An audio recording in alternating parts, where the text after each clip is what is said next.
നമ്മുടെ ഉമ്മ വഴക്ക് പറയുമ്പോ കേൾക്കാൻ നല്ല രസവാ. തിന്നത്തുമില്ല, ഉറങ്ങത്തുമില്ല, നടക്കുവാ ഇല്ലടാ എന്ന് പറഞ്ഞ് ഇങ്ങനെ വഴക്ക് പറയുമ്പോഴും കേൾക്കാനൊരു സുഖവാ. ജീവിച്ചിരിക്കുമ്പോഴല്ലേ അതിന്റെ വിലയറിയൂ. നമ്മളെ മോനെ എന്ന് വിളിക്കാൻ ലോകത്ത് ആരേ ഉള്ളൂ? ഉമ്മ. പഠിച്ചോ നമ്മുടെ ഉമ്മയുടെ പൊരുത്തം നൽകുമാറാകട്ടെ. എടാ, എല്ലാ ശിക്ഷയും മരണത്തിന് ശേഷമേ ഉള്ളൂ. കള്ളുകുടിക്കുന്നവന് ശിക്ഷ മരണത്തിന് ശേഷം, വ്യഭിചരിച്ചവന് ശിക്ഷ മരണത്തിന് ശേഷം. എടാ, ഏത് തെറ്റ് ചെയ്താലും അതിന്റെ ശിക്ഷ മരണത്തിന് ശേഷമാണ്. പക്ഷെ 3 പാപം ചെയ്യുന്നവന് ഇവിടെ വെച്ച് തന്നെ കിട്ടും. അള്ളാഹു കാക്കുമാറാകട്ടെ. എവിടെ വെച്ച് തന്നെ കിട്ടും? 3 തെറ്റ് ചെയ്ത ശിക്ഷ എവിടുന്ന് കിട്ടും? മരണത്തിന് ശേഷമൊന്നുമല്ല, ഇവിടുന്ന് തന്നെ കിട്ടും. ആ 3 തെറ്റുകളിൽ ഒരു തെറ്റ് ഉമ്മാനെ വേദനിപ്പിക്കല. അള്ളാഹു കാത്തിരക്ഷിക്കുമാറാകട്ടെ. അള്ളാഹുവെ, പലപ്പോഴും ഞങ്ങളുടെ ഉമ്മാനെയൊക്കെ ഞങ്ങൾ പലതും പറഞ്ഞിട്ടുണ്ട്. നീ പുറത്തേരണ വിടച്ചവൻ. ഉമ്മയ്ക്ക് സങ്കടമൊന്നും ഇല്ലട. എന്ത് ചെയ്താലും ഉമ്മ ഇങ്ങനെ ചിരിക്കും. ഉമ്മ ആരെന്നറിയോ? വഴക്ക് പറഞ്ഞ ആർക്കെങ്കിലും ഇഷ്ടമാണോ?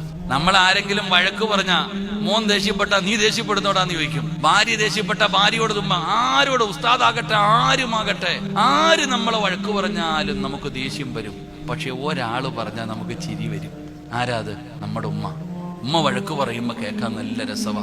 തിന്നത്തുമില്ല, ഉറങ്ങത്തുമില്ല, നടക്കുവാ ഇല്ലടാ എന്ന് പറഞ്ഞ് ഇങ്ങനെ വഴക്ക് പറയുമ്പോഴും കേൾക്കാനൊരു സുഖവാ. ജീവിച്ചിരിക്കുമ്പോഴല്ലേ അതിന്റെ വിലയറിയൂ. നമ്മളെ മോനെ എന്ന് വിളിക്കാൻ ലോകത്ത് ആരേ ഉള്ളൂ?